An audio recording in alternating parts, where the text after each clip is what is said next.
Hello, हाय, नमस्ते, good morning बच्चों, class 10 वालों। स्वागत है आपका मेरे क्लास में।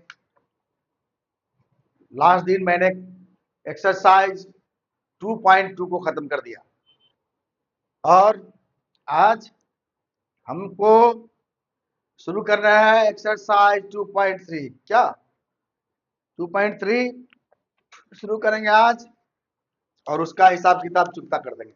क्या आप लोग राजी हैं? Are you ready? चलो, रेडी सेडी गो, चलते हैं। 2.2 को मिटा दे रहे हैं। जो भी कुछ था, एक दो सवाल बचा हुआ है जिसको बना दिया गया है, अभी भी बोर्ड पर लिखा हुआ है। लेकिन आज एक नया चैप्टर, वो भी पॉलिनोमियल का है। आपको कोऑर्डिनेट में 3-4 दिन लग गए थे, पॉलिनोमियल में भी 3-4 दिन तो जरूर लगेंगे, या और कुछ लग सकता है। और मैंने बार बार बताया है आपको, तो ये कोई फाइनल नहीं हो रहा है।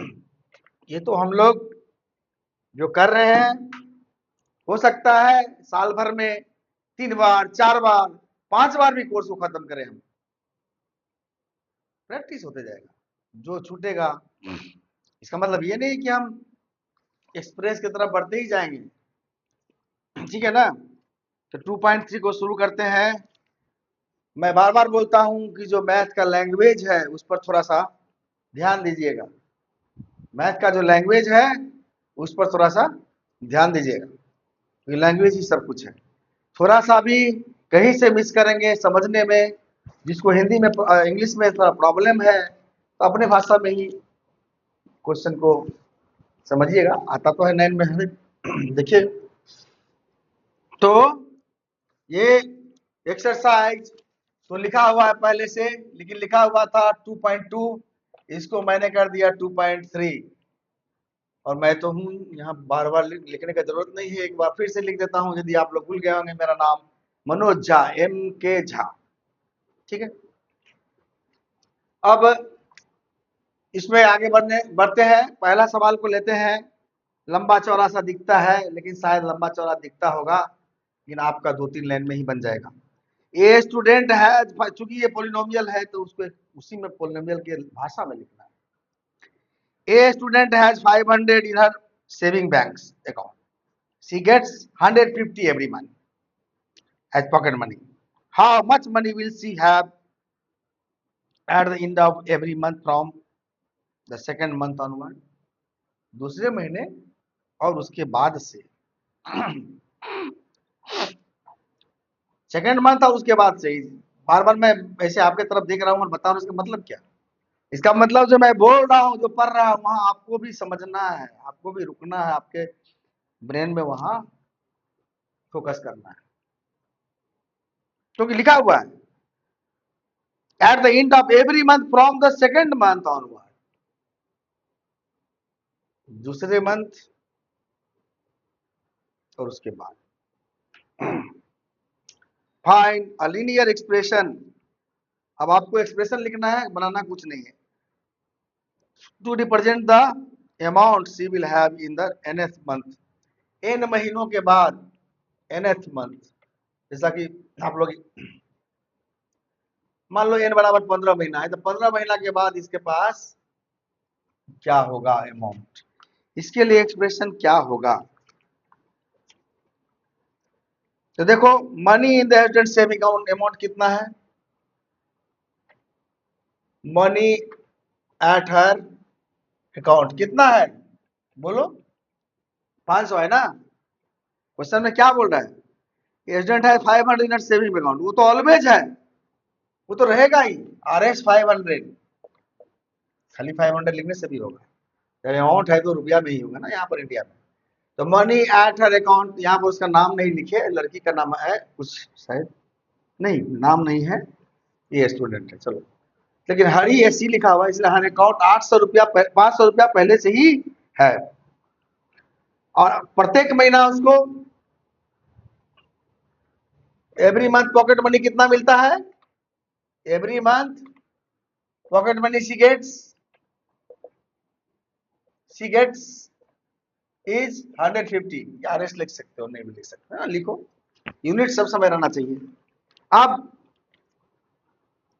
n महीना के बाद मैं यदि तुमको ये बताऊं 15 महीना के बाद, तो तुम या 4 महीना के बाद, एक सेकंड तरह बल दो माथा पर। यदि मैं बोलूं भाई 4 महीना के बाद उसके पास कितना मनी रहेगा, उसको कैसे लिखोगे तुम? तो तुम कहोगे कुछ वो नहीं है सर, 150 मिलेगा 4 महीना में, 600 हो गया, 500 पहले से था, 500 और 600 1100। अरे भैया ठीक है, तूने सही ही बताया, you are right, 100% right, but how you can give language, इसको तो अपने भाषा में कैसे लिखो? क्योंकि तुमको क्वेश्चन में कुछ बनाना नहीं है। कहता है find a linear expression to represent the amount she will have in the nth month, n महीना के बाद। यहाँ n बराबर 4 है, तो तुम क्या किए हो अपने ब्रेन में, क्या किए हो, 150 को 4 से गुना किया था ना, तो यहाँ पर 150 को n से गुना करो ना, और प्लस किया था किसमें, जो उसके पास पहले से है, ये 500। कहोगे उल्टा क्यों लिख रहे हैं सर, दाहिने से बाएं क्यों जा रहे हैं? कोई दिक्कत नहीं है, आजा चलो इधर से ही चलते हैं। तो उसके पास कितना था, 500 पहले से, और जितना भी महीना हो 150 150 150 करके, तो n महीना है। क्वेश्चन में क्या है, after n month what will be the amount, nth month. जब तुम एपीजीपी पढ़े थे वहां भी nth टर्म आता था, यहां भी nth मंथ, तो ये 150 गुना n होगा, और उसको 500 में जोड़ेंगे।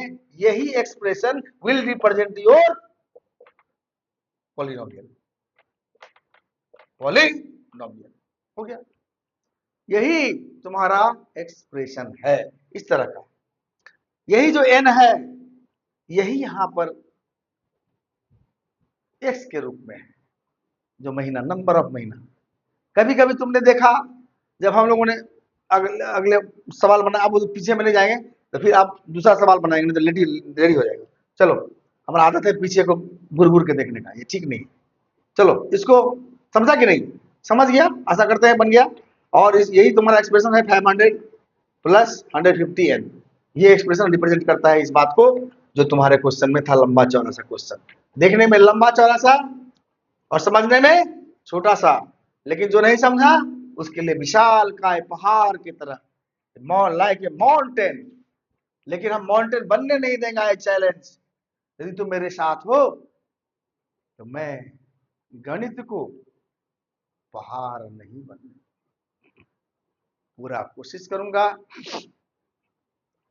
गणित तुम्हारे लिए इजी ही रहे।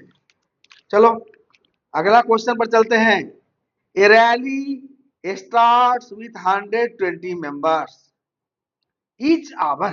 रैली जब शुरू होता है तो 120 आदमी था, ये दूसरा क्वेश्चन है। अच्छा, बहुत अच्छा बात है। प्रत्येक ईच आवर माने हर एक घंटा के after 1 hour 9 member drop out of the group. 9 आदमी जाते रहा है, ड्रॉप आउट होता है, ड्रॉप आउट 9। एक घंटा में ड्रॉप आउट कितना है, 9। टोटल कितना था, 120। चलो और आगे बढ़ते हैं, खाली उतना ही बोलने से नहीं होगा।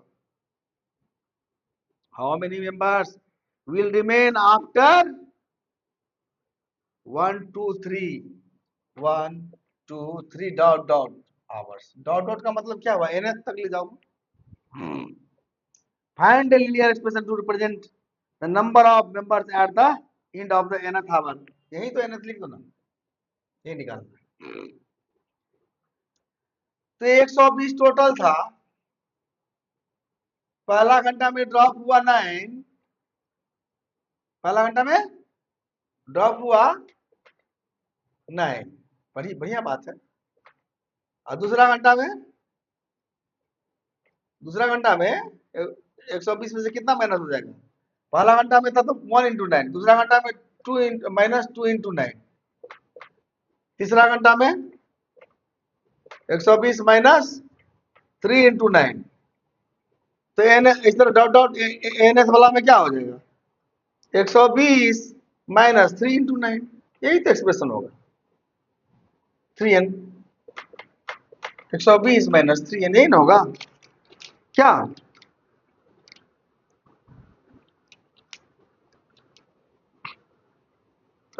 3n क्यों होगा 9? ये क्या है 9 है। तो तुम लोग बोलते क्यों नहीं हो? क्या? अरे n इंटू 9 ना, तो 9 है ना, यहाँ तो समझा रहे थे तो तुम लोग तो बोलते ही नहीं हो क्या हम।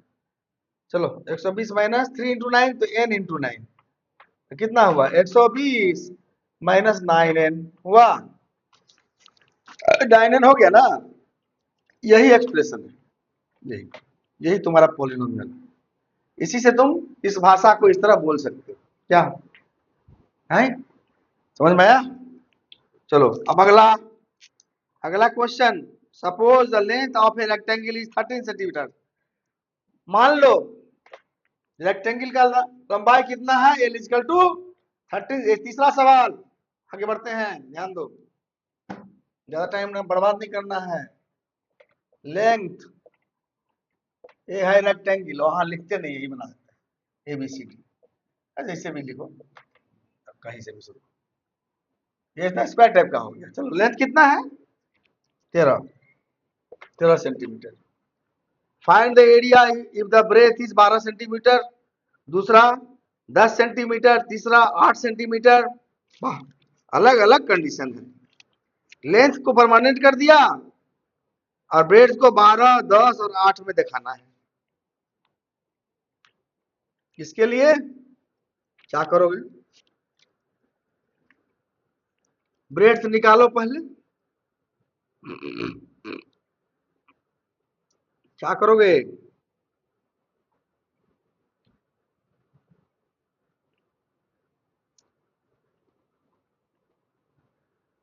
वेरिएबल किसका होगा, ब्रेथ का होगा ना। कितना वेरिएबल होता है देख लेते हैं।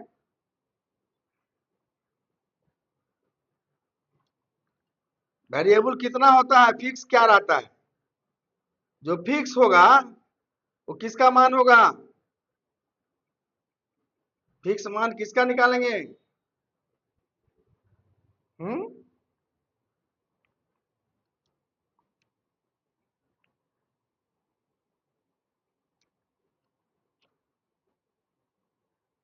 भैया पहले तो तुम निकालो एरिया। जब 13 और 12 का निकालोगे तो कुछ होगा, 13 और 10 का निकालोगे तो कुछ होगा, और 13 8 का भी निकालोगे तो कुछ होगा, अलग अलग होगा। लेकिन लेंथ फिक्स है, एरिया अलग अलग, लेंथ फिक्स। तो तुमको निकालना है एरिया, तो तरीका यही रह जाएगा, यही इसका। चाहे तुम कुछ भी करो, इसमें कोई जान नहीं है क्वेश्चन में, इस क्वेश्चन में कोई जान नहीं है। तुम बी को कुछ भी रखो, राम श्याम कुछ भी कर दो, 5 9 जो भी दिया है। जब तुम एरिया की बात होती है ना तो वो 13 से ही गुना होगा, 13b कर दो, एरिया 13b कर दो, क्योंकि 13 तो फिक्स है, ये लेंथ है, ये क्या है फिक्स है। अभी वेरिएबल है, ये कुछ भी रखे, यही इसका एक्सप्रेशन हो गया, यही इसका पॉलिनोमियल हो गया। इसको कैसे लिखेंगे, कैसे लिखेंगे, ऐसे ही लिखेंगे। ऐसे ही ना पूछ रहा था कि माने फाइंड द लीनियर पैटर्न, तो लीनियर पैटर्न यही है, एरिया इक्वल टू 13b, बस। एरिया यही लीनियर पैटर्न है, यहाँ कोई और पे वेरिएबल तो देख, और तो कुछ देख नहीं रहे, वही एक ही है, कांस्टेंट कुछ है नहीं, वेट तो है बी, यही बी वेरिएबल है। क्योंकि एरिया की बात है तो यहाँ तो एल इंटू बी होगा ना, तो यहाँ क्या होगा, यहाँ और कुछ दूसरा कुछ नहीं होगा। यदि वो पेरीमीटर रहता तो ए 2 इंटू ए प्लस बी होता तो 2 टर्म हो भी सकता था, लेकिन यहाँ तो सिंगल टर्म में आ जाएगा, गुना हो जाएगा, कोफिशिएंट हो जाएगा 13 और बी हो जाएगा वेरिएबल। चलो खत्म करते हैं, खत्म माने क्या है, तीसरा खत्म करते हैं, चौथा चौथा करो। चौथा क्वेश्चन 4। नंबर 4, आगे बढ़ो। नंबर 4 पढ़ते हैं, ध्यान दीजिएगा। A suppose the length of a rectangular box, rectangle बना हुआ है, इसका लंबाई 7 सेंटीमीटर, मान लो 7 सेंटीमीटर, एंड द ब्रेड्थ, ये कैसे हो सकता है? अरे बाबा, चौड़ाई ज्यादा, ये कौन सा बल बनाने वाला है? हो आंख मूंद के बनाता है क्या? हम्म, ना ना, ये अच्छी वाला चौड़ाई बोल रहा है क्या? हट, चलो कोई बात नहीं, दिया है तो मानना पड़ेगा। 7 सेंटीमीटर चौड़ाई है ज्यादा है, रहने दो, ठीक है, इसको ही मान लो, ये थोड़ा लंबा लग रहा है, इसको मत बोलो, इसको 7 मानो, दोनों में से कोई होना चाहिए। चलो, ये होगा तो ये नहीं ना होगा 7, इधर वाला छोटा लग रहा है ना, इधर वाला चौड़ाई उसी को मानो ना, लंबाई को मानो 11, ऐसा थोड़े होगा। कहता है find the volume, find the volume if the height is 5 centimetre, 9 centimetre, बस वही बात। अब सबका वॉल्यूम निकालेंगे। हम्म,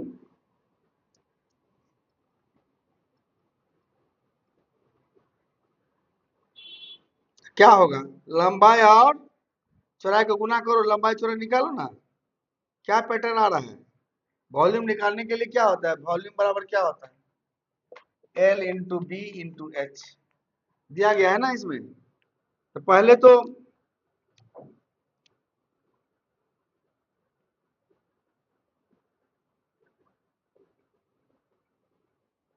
हाइट दिया हुआ है 5 सेंटीमीटर, 9 सेंटीमीटर निकालने का जरूरत है? कुछ निकालने का जरूरत नहीं है। 3 को हाइट दिया हुआ है, 5 4 9 4 13, सब में 4 4 बढ़ा दिया है, सब में। तो एल बराबर 7 एंड बी बराबर, वे की बात है, वही रहेगा, एच खाली बदलेगा। तो बोलता है उसके वॉल्यूम के साथ ना, हाँ, तो L into B into H, तो एल इंटू बी तो दिया हुआ है 11, फिक्स है जैसे उसमें था, और ये एच नहीं मालूम है, सही वॉल्यूम है ना। वहां पर एरिया का पूछ रहा था, तो वेरिएबल क्या है? एच, और ये दोनों फिक्स है, तीनों कंडीशन में, अलग अलग कंडीशन में। तो 11 सत्ते 77 एच, जैसे उसका निकला था, इसका भी एरिया निकला था, तो कितना निकला था ना, उसी तरह इसका भी है कि इसमें कोई अंतर थोड़ा है। ये बॉक्स है इसका, इस तरह से है, बॉक्स है, इसमें एच भी दिया हुआ है, देखो ना, इसमें एच भी दिया हुआ है।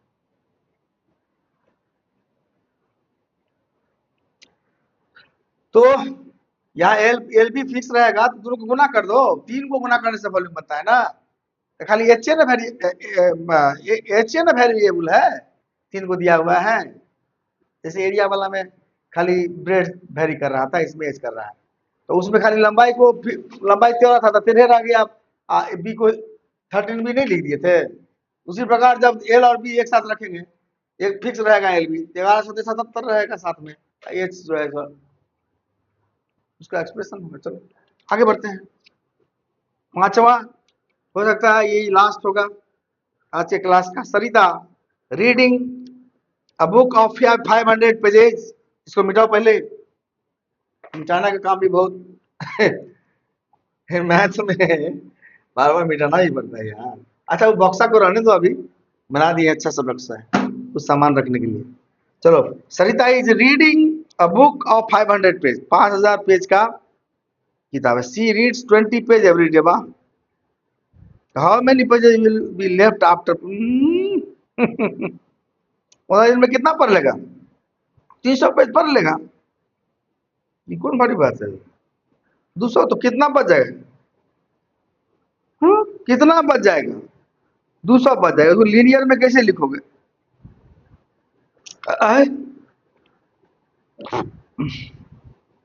टोटल 500 है और 20 पेज डेली पढ़ता है, तो एक दिन में 20 पेज, 1 इंटू 20, 2 दिन में 2 इंटू 20, 3 दिन में 3 इंटू 20, ऐसे ऐसे करते करते n दिन में n इंटू 20, 20n, ठीक तो है 500, यही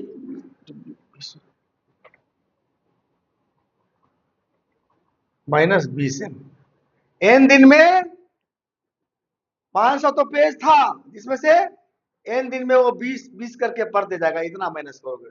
अब तुम कहोगे जो तुम 20 पेज करके पढ़ता है, अब एक चीज हम यहाँ हम बताएं, बोले क्या बहुत ही मजेदार है।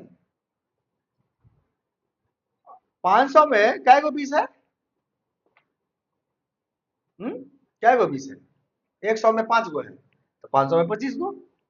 अब यदि हम कहे कि n बराबर 27 होगा यहाँ, n बराबर 26 होगा यहाँ, किसको पढ़ेगा? ये बाहर चला जाएगा। नहीं होगा। यदि 27 करोगे तो 500 से ज्यादा हो जाएगा, तो n ऑलवेज लेस देन 25 होगा, क्योंकि संख्या पेज 500 ही है, पेज 500 ही है। कभी भी उसको पढ़ते पढ़ते 25 दिन से ज्यादा नहीं लगेगा। लेकिन यदि उसको एक्सप्रेशन, वो तो एक प्रैक्टिकल बात मैंने बताया, लेकिन यदि एक्सप्रेशन में लिखना होगा तो ऐसे ही लिखोगे कि जितना दिन वो पढ़ेगी सरिता, वो 20 दिन में 20 दिन पढ़ रही है, तो उसमें से माइनस होते जाएगा। यदि 2 दिन पढ़ेगी तो 20 गुने 2, 40 कम हो जाएगा, तो 40 कम हो जाएगा तो बचेगा 500 में से 460। 3 दिन पढ़ेगी तो 20 या 60 कम हो जाएगा, 4 दिन पढ़ेगी तो 80 कम हो जाएगा, इस तरह से कमते जाएगा। लेकिन 25 दिन से बेसी नहीं पढ़ पाएगी, क्योंकि किताब ही खत्म हो जाएगी। 25 दिन में देखो ना, 20 गुना 25 बराबर, ये चीज तुम्हारे विषय में नहीं है, ये तुम्हारे समझने के लिए, इसको बोलते हैं एक्स्ट्रा ऑर्डिनरी। क्या इसको बोलते हैं? Extra ordinary aspect. इसको समझने के लिए जो क्वेश्चन बना था उसको तो हम एक्सप्रेस कर दिए, लेकिन इस एक्सप्रेशन के साथ जो इसका छुपा रुस्तम चीज था वो भी बता दिया मैंने, जो किसी किताब में नहीं बताया होगा। और ये बताने का मेरा एक ही दृष्टिकोण आता है, ताकि तुम्हारा भी लॉजिक बढ़े। जैसे मैं तुमको बताया तो इसलिए बताया ना कि हम चुप भी तो रह सकते थे, इसमें क्या बात है, नहीं है तुम, लेकिन नहीं, इसलिए बता दिए कि ये 500 पेज है, तो ये कॉमन सेंस की बात है। ये 25 दिन से ज्यादा दिन नहीं जाएगा, ये 25 दिन में पूरा पेज खत्म हो जाएगा, 26-27 इस पर नहीं होगा।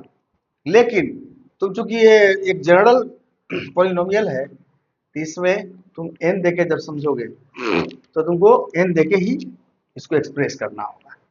ये फैक्ट से इसको कोई लेना देना नहीं है। n बराबर तुम 50 भी दे दो, प्रैक्टिकली नहीं होगा। चलो, क्यों दोगे 50? नहीं देना है, तुम तो मना कर दिए 25 ज्यादा मत दो, तो खत्म हो जाएगा। चलो नेक्स्ट, और कोई क्वेश्चन है क्या इसमें, या नहीं तो फिर रिमाइंडर होगा, और फिर और कोई क्वेश्चन होगा तो देखते हैं। 5वां तो हो गया, 6ठा क्वेश्चन भी है। ये कौन क्वेश्चन? हाँ, नहीं ये तो खत्म हो गया। अब 2.4 के लिए रेडी हो जाना है। 2.3 में यही 5 क्वेश्चन है, देख लो तो भैया, टाइम तो हम कम लगाए, जल्दी जल्दी बता दिए। 2.4 को नेक्स्ट डे शुरू करेंगे, क्या करते हैं शुरू? थोड़ा सा रुको, नहीं तो इसको 2.4, एक सेकेंड, आप बोलो मनीष, आज इसको खत्म करें ना 2.4 शुरू करें? ज्यादा नहीं हो जाएगा? जो 5 का सवाल बनाए हैं उसको तो फिर पढ़ना है, रिवाइज करना है, होमवर्क करना है, फिर आपको करना है ना। तो मैथ में ज्यादा वो देना ठीक नहीं है मेरे समझ से। तभी क्लास को यहाँ पर ये कर दूं, बोलिए। हमको तो लगता है कि क्लास को अभी यहीं छोड़ते हैं, और जो भी बोले हैं, चाहे वो पहला क्वेश्चन हो जिसमें एक्सप्रेशन बताना था, दूसरा क्वेश्चन है टर्म वाला वो भी, तीसरा में जिसमें ब्रेड्थ और लेंथ और एच की बात, लेंथ और ब्रेड्थ था, जिसमें लेंथ लेंथ जो था सो फिक्स था, खाली ब्रेड बदल रहा था। तो कुछ नहीं करना है उसमें, कभी भी क्वेश्चन रहेगा तो जो लेंथ रहेगा उसके साथ ब्रेड को खाली इंटू करके लिख दोगे 13b। अच्छा, अभी अभी जो 500 वाला बना है उसमें भी वही यही क्वेश्चन, और नेक्स्ट जो जिसमें वॉल्यूम वाला था उसमें भी एल बी एक साथ रहता था, तो एल बी को गुना कर देना और एच को इसके साथ छोड़ देना, वही लिख देना एल बी एच। तो एल बी मान लो 11,777 था, एल बी गुना हो गया, वो तो तुमको मालूम था, लेकिन एच तो बदल रहा है, कभी 3 गो स्टेज जब भी दिया रहेगा ना तो उसको तुमको बनाने की जरूरत नहीं है, बनाने से टाइम बर्बाद होगा, खाली 1-2 नंबर का तो रहेगा, है ना। 5 नंबर का रहेगा, पूरा प्रोसेस बनाओगे, L into B into H लिखोगे पहला कंडीशन के लिए, दूसरा कंडीशन के लिए L into B into H करोगे, फिर ऐसे अगर तीसरा भी करोगे तब ही वाला लिखोगे जो हम बता रहे हैं अभी, जो एल इंटू बी को गुना कर लोगे 11 इंटू 7 तब एच रहेगा, वही होगा। लेकिन जब 1 नंबर का रहेगा तो उतना तीनों का तीनों करने का जरूरत नहीं है, तीनों अलग अलग है, खाली लेंथ जो है तुम्हारा कांस्टेंट है, तो 13 है या 15 है, एल इंटू बी लेंथ और ब्रेड्थ कांस्टेंट है, जैसे रेक्टेंगल में था एल कांस्टेंट 13, तो उसमें 13 रख दिए थे और बी मार दिए थे ना 13b, हो गया उसका आंसर। उसी प्रकार जब वॉल्यूम है तो उसमें तो लंबाई चौड़ाई मोटाई तीनों रहेगा, तो एल बी को एक साथ गुना कर दोगे 11 और 7 को 77, और एच जो है वो साथ में रह जाएगा, वही उसका एक्सप्रेशन बनेगा क्या। और तो और ये बना ही दिए डिग्री ऑफ पोलिनियल 1 2 3 डिग्री का, 1 डिग्री 2 डिग्री 3 डिग्री, ये सब तो बहुत ही इजी चीज था जो बता दिए। तुम्हारा बाइनोमियल मोनोमियल बाइनोमियल और ट्राइनोमियल था ना, हाँ ये सब हो गया, एक्सपोनेंट हो गया तुम्हारा, एक्सपोनेंट हो गया, कांस्टेंट हो गया,